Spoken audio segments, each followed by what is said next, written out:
નમસ્કાર વિદ્યાર્થી મિત્રો, ધોરણ 4 વિષય ગણિત પ્રકરણ 2 લાંબુ અને ટૂંકું ભાગ 3 દોડવાની કસરત.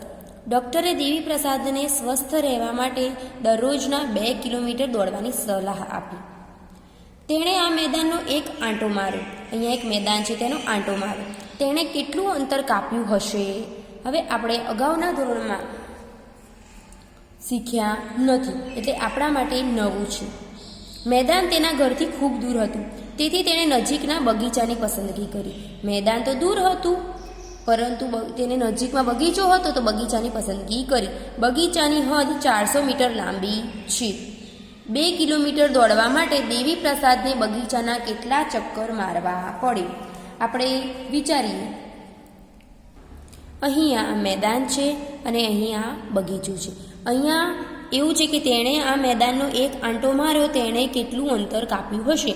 તો આ મેદાન છે, તેનો એક આખો આંટો માર્યો, અહીંયાથી સ્ટાર્ટ કરીને આખો આંટો માર્યો. તો આપણે અહીંયા 500 મીટર વત્તા 500 મીટર એટલે 1 કિલોમીટર થઈ જાય. 1000 મીટર બરાબર 1 કિલોમીટર, એટલે આ 1 કિલોમીટર થયું. ફરી પાછું 500 મીટર એટલે પાછું 1 કિલોમીટર. 1 કિલોમીટર પ્લસ 1 કિલોમીટર બરાબર 2 કિલોમીટર થઈ ગયું. તો આપણે અહીંયા લખી શકાય કે દેવી પ્રસાદે 2 કિમી અંતર કાપ્યું હશે. 2 કિમી બરાબર, આ આપણો જવાબ. હવે આગળ તે બગીચો પસંદ કર્યો. આ ચિત્રમાં બગીચો બતાવો.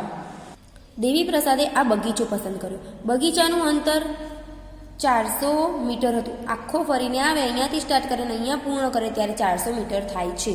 તો 2 કિલોમીટર દોડવા માટે દેવી પ્રસાદને બગીચાના કેટલા ચક્કર મારવા પડે? તો આપણે તેનું કરી જોઈએ. 2 કિલોમીટર એટલે કે 2000 મીટર અને 400 મીટર એટલે કે એ મીટરમાં છે જ, એટલે આપણે તેને કિલોમીટરને મીટરમાં ફેરવવાનું કોઈ આવશ્યકતા નથી. તો આપણે 400 કેટલી વખત કરીએ ત્યારે 2 કિલોમીટર બસ 2000 મીટર થાય છે. તો આપણે ગુણાકાર કરીને પણ કરી શકીએ છીએ અથવા ભાગાકાર કરીને પણ કરી શકીએ છીએ, વત્તાકાર કરીને પણ કરી શકાય. 400 વત્તા 400 800, 800 વત્તા 400 એટલે કે 1200 વત્તા 400 એટલે 1600 વત્તા 400 મીટર એટલે કે 2000 મીટર થયા. 2000 મીટર એટલે 2 કિલોમીટર થાય. આપણે તે રીતે પણ સરવાળો કરી શકીએ છીએ. આ રીતે 400 મીટર મૌખિક ગણતરી કરતું જવાનું, આપણે લખતું જવાનું. બરાબર.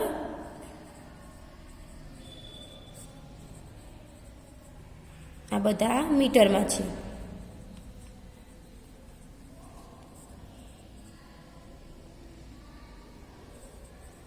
એટલે 2000 મીટર થયા. આપણને ખબર છે કે 2000 મીટર એટલે 2 કિલોમીટર થાય. 1000 મીટર એટલે 1 કિલોમીટર થાય છે, એ આપણને ખબર છે. તો આપણે એવું લખી શકીએ કે દેવી પ્રસાદને 2 કિલોમીટર દોડવા માટે બગીચાના 5 ચક્કર મારવા પડે. અહીંયા એવું લખી શકીએ છીએ. જો આપણે એવું ના કરવું હોય તો બીજી એક રીત છે કે આપણને ખબર છે કે 2 કિમી એટલે 2000 મીટર.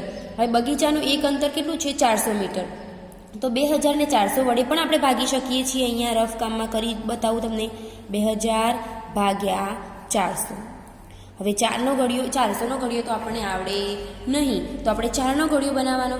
4 એકા 4, 4 દુ 16, 8, 4 તરી 12, 4 16, 4 પંચા 20 થયા. એની પાછળ 2 જીરો એડ કરી દેવાના. તો અહીંયા 4 પંચા 20, એની પાછળ 2 જીરો એડ થયા એટલે 4નો ઘડિયો 400નો ઘડિયો થઈ ગયો. તો અહીંયા 5 આવ્યો જવાબ.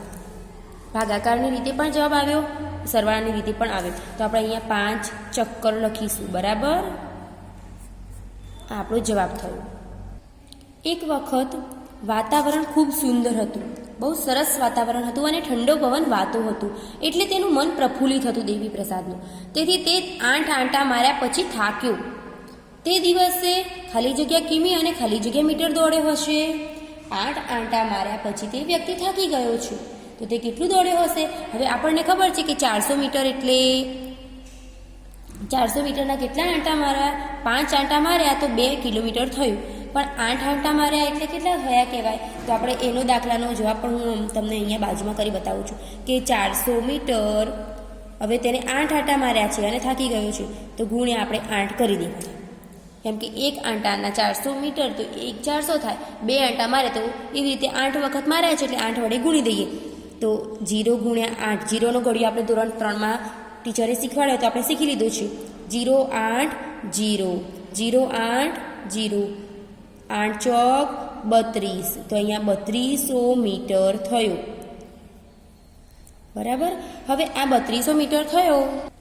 હવે તેમાંથી આપણે કિલોમીટર અને મીટર અલગ પાડવાના છે.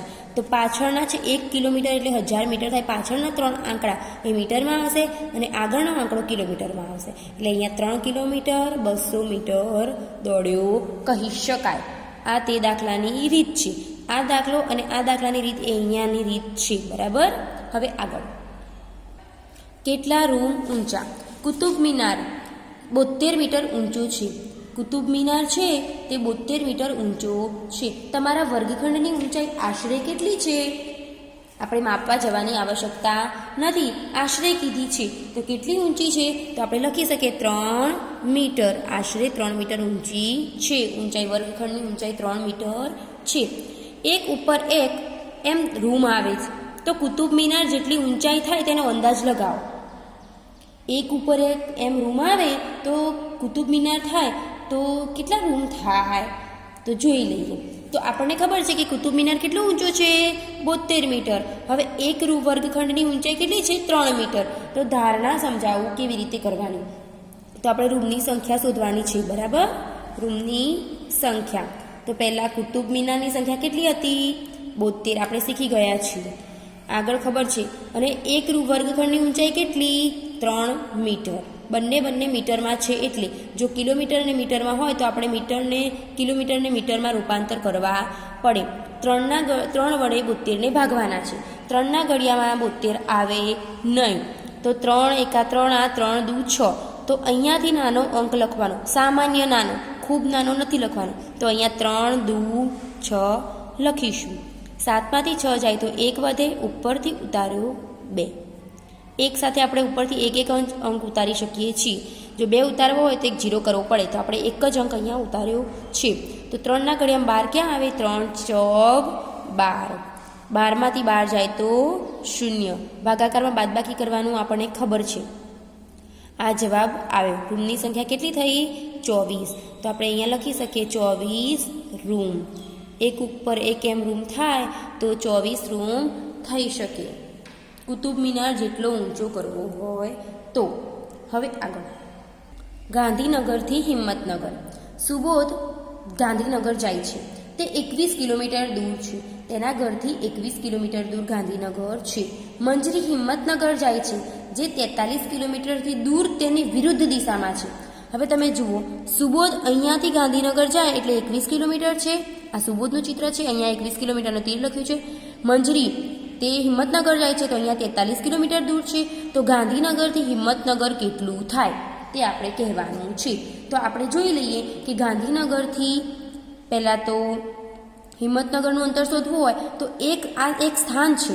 એક સ્થાનથી ગાંધીનગરનું અંતર અને એક સ્થાનથી હિંમતનગરનું અંતર, બંનેનો સરવાળો કરીશું એટલે આપણને ગાંધીનગરથી હિંમતનગરનું કુલ અંતર ખબર પડી જાય. તો એક સ્થાનથી બીજા સ્થાનનું અંતર આપણે અહીંયા રફ કામમાં કરીશું.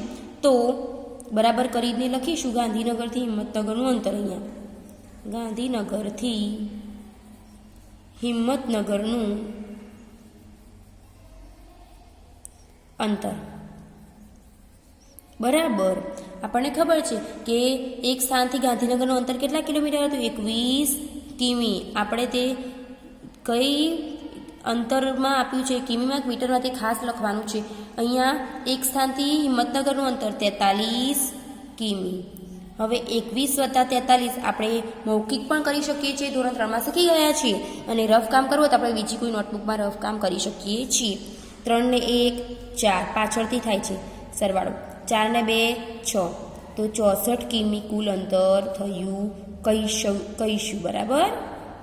ગાંધીનગરથી હિંમતનગરનું કુલ અંતર 64 કિમી થાય. બરાબર. આ આપણો જવાબ થયો. અને જવાબને આપણે બોક્સ કરીને લખીશું જેથી આપણે સરળતાથી ખ્યાલ આવે. તમારું ઘર શાળાથી કેટલું દૂર છે? મહેશ સ્કૂલે ખૂબ દૂરથી આવે છે. પહેલાં તે અંદાજે તળાવ તરફ 400 મીટર ચાલે. આ મહેશનું જે છે ઘર ત્યાંથી તળાવ તરફ 400 કિલોમીટર ચાલે. પછી પોતાના સ્લીપર હાથમાં લઈ 150 મીટર તળાવમાં ચાલે. ત્યાર પછી તે 350 મીટર પહોળા લીલા ખેતરને ઓળંગે. ત્યારબાદ 40 મીટર પહોળો રસ્તો ચોકસાઈથી પસાર કરી શાળાએ આવે છે. કેટલું બધું અંતર કાપીને આવે છે તે. પહેલાં 400 મીટર ચાલે, પછી 150 મીટર તળાવમાં ચાલે ચપ્પલ હાથમાં લઈને, ત્યાર પછી 350 મીટર પહોળા લીલા ખેતરમાં, ત્યારબાદ 40 મીટર પહોળો રસ્તો ચોકસાઈથી પાર કરીને સ્કૂલે પહોંચે છે. તો દરરોજ શાળાએ પહોંચવા મહેશ કેટલું ચાલે છે? તો આ બધાનો આપણે સરવાળો કરીશું, કેમ કે મીટરમાં આપેલું છે તો આપણને સરવાળો કરતાં આવડી જાય. જો કિલોમીટર ને મીટર હોય તો તમે ગણતરીમાં થોડી મિસ્ટેક કરી શકો છો, કેમ કે કિલોમીટરને મીટરમાં ફેરવવા પડે, કિલોમીટરને મીટર હોય તો, અથવા તો તેના ભાગ પાડીને પણ ગણતરી કરી શકાય છે. તો આપણે લખીશું મહેશ રફ કામ કરીએ અહીંયા કે સૌથી પહેલાં તે કેટલું ચાલે છે? 400 મીટર વત્તા પછી કેટલું ચાલે છે? 150 મીટર તળાવમાં. અંક નીચે અંક લખવાનું ભૂલવાનું નથી. પછી કેટલું ચાલે છે? 350 મીટર પહોળા લીલા ખેતરમાં. ત્યાર પછી 40 મીટર પહોળો રસ્તો આપણે 0-40 કરીશું, કેમ કે અંક નીચે અંક લાવવા હોય તો આગળ નાની 2 અંકની સંખ્યા હોય તો આગળ 0 કરવો પડે, પાછળ 0 ના કરાય તો 400 થઈ જાય. હવે આનો આપણે સરવાળો કરી દઈશું. 0, 5 ને 5 10 ને 4 14 નો 4 વધી 1 4 ને 5 6 7 8 9 તો 940 મીટર ચાલે છે. દરરોજ કેટલું ચાલે છે? 940 મીટર. આપણે અહીંયા તેનું બોક્સ બનાવી દઈશું. આ આપણો જવાબ. તે 1 કિલોમીટરથી વધારે છે? તો ના, 1 કિલોમીટર એટલે 1000 મીટર થાય, તો વધારે નથી. બરાબર, એટલે ના લખું છું. હવે તમારા મિત્રો શાળાથી કેટલા દૂર રહે છે તે મુજબ કોષ્ટક પૂરો મીટર કે કિલોમીટરમાં લખવાનું છે. તમારા મિત્રો હશે તેમને પૂછજો અને તે લખવાનું છે. તમારામાંથી શાળાની સૌથી નજીક કોણ રહે છે? તો આપણે વર્ગખંડના વિદ્યાર્થીઓને પૂછીને લખી શકીએ છીએ, અથવા આપણને અંદાજ હોય કે નજીક કોનું ઘર છે, ગામ છે, તે પણ લખીશ, તેનું નામ લખવાનું છે. શાળાની સૌથી દૂર કોણ રહે છે? સૌથી દૂરથી આવે છે તેનું નામ અહીંયા લખવાનું છે. કુલ કેટલા બાળકો તમારી શાળાથી 1 કિલોમીટરથી ઓછા અંતરે રહે છે? તો જે સાયકલ લઈને આવતા હોય નજીકમાંથી તે 1 કિલોમીટરથી ઓછા અંતરે કહીશું, અને જે બીજા સાધનમાં આવતા હોય તે દૂર રહેતા હોઈ શકે છે. તો આપણે તેના નામ કુલ એટલે સંખ્યા જ લખવાની છે, 1 અથવા 2 કે 4 જે હોય તે. શું કોઈ એવું છે જે શાળાથી 5 કિલોમીટર કરતાં પણ વધુ દૂર રહે છે? તેઓ શાળાએ કેવી રીતે આવે છે?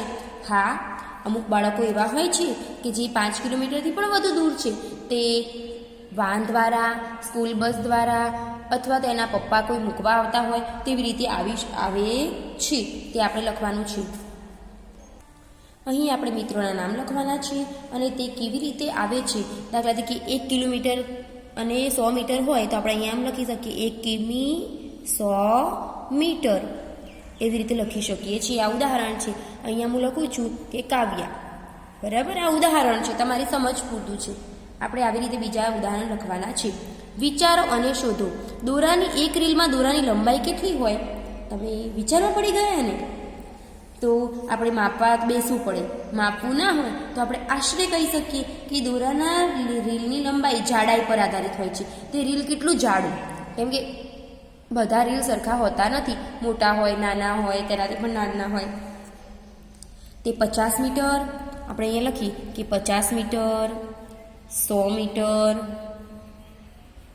200 મીટર, 500 મીટર કે તેથી વધુ હોઈ શકે.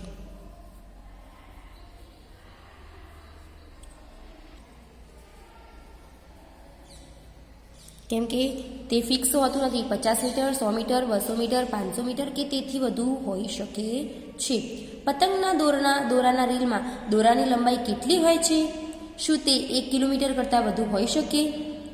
તો હા, પતંગના દોરાની રીલમાં દોરાની લંબાઈ પણ અલગ અલગ હોય છે.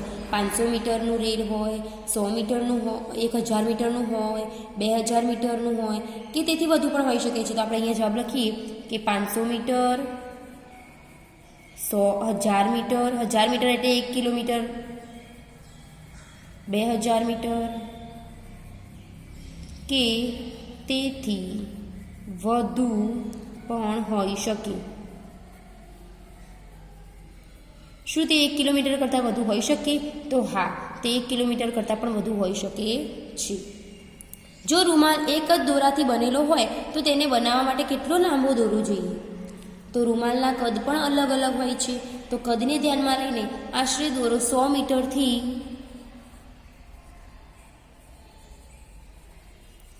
500 મીટર લાંબો દોરો હોવો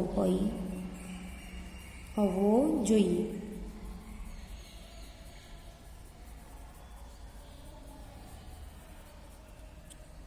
અહીંયા એક કાલ્પનિક ગીત આપ્યું છે. ચિત્ર છે, હું ઈચ્છું કે હું પતંગ હોઉં તો ઊંચે આભમાં ઉડી શકું. આ ઇમારતથી પણ ઉપર પતંગ ઉડી શકે છે. આપણને ખ્યાલ છે. હું ઈચ્છું કે હું પંખી હોઉં જેથી હું ઉડી શકું, પેલા પતંગથી ઉપર પહોંચી શકું. પતંગથી પણ ઉપર પંખી ઉડી જાય છે. હું ઈચ્છું કે વાદળ હોઉં તો આમ તેમ ફરી શકું, પેલા નાના પંખીઓ કરતાં પણ વાદળ ઉપર હોય છે. હું ઈચ્છું કે હું વિમાન હોઉં તો હું ઊંચે જઈ શકું. વાદળ અને ટેકરી કરતાં પણ વિમાન ઊંચે હોય છે. હવે ગીત ઉપરથી કેટલાક પ્રશ્નો છે તે શોધવા પ્રયત્ન કરો. તમે જોયેલી ઊંચામાં ઊંચી ઇમારત કઈ? તો ઊંચામાં ઊંચી ઇમારત કુતુબ મિનાર છે. તે 24 માળની કેટલા માળની આશરે ઊંચી હશે? તો આપણે અહીંયા લખી દઈએ જવાબમાં કે કુતુબ મિનાર. ના જોઈ હોય તો આપણે જોઈશું. ચિત્રમાં તો જોઈ છે ને કુતુબ મિનાર. તે કેટલા મીટર ઊંચી હોય છે? તો કેટલા માળની હોય છે? તો આશરે 24 માળની હોય છે. આપણે આગળ ગણતરી કરી હતી. એક પતંગ કેટલી ઊંચાઈએ પહોંચી શકે? તો એક પતંગ 100 મીટર કે તેથી વધુ ઊંચાઈએ પહોંચી શકે. તે શું કુતુબ મિનારથી પણ ઊંચે જઈ શકે? તો હા, તે કુતુબ મિનારથી પણ ઊંચે જઈ શકે. અહીંયા 100 મીટરથી વધુ અને તે કુતુબ મિનારથી પણ ઊંચે હોઈ શકે છે. એક વિમાન કેટલું ઊંચે ઉડી શકે? તો એક વિમાન 10 કિલોમીટર કરતાં એટલે 10,000 મીટર કરતાં પણ ઊંચું ઉડી શકે છે. શું તે માઉન્ટ એવરેસ્ટ કરતાં પણ ઊંચે ઉડી શકે છે? તો હા, જે લગભગ 9 કિલોમીટર જેટલો છે માઉન્ટ એવરેસ્ટ. તો વિમાન તો 10 કિલોમીટર જેટલું ઉડી શકે છે, એના કરતાં પણ ઊંચે. તો હા, તે માઉન્ટ એવરેસ્ટ કરતાં પણ વધુ ઊંચે ઉડી શકે છે. અહીંયા આપણે હા લખીશું કેટલું? તો 10 કિલોમીટર એટલે કિમી લખું છું. શું તમે કદી વાદળને તમારાથી નીચા જોયા છે? તો ના, આપણાથી નીચા વાદળ ક્યારેય હોતા નથી. અહીંયા આ ચેપ્ટર પૂર્ણ થાય છે.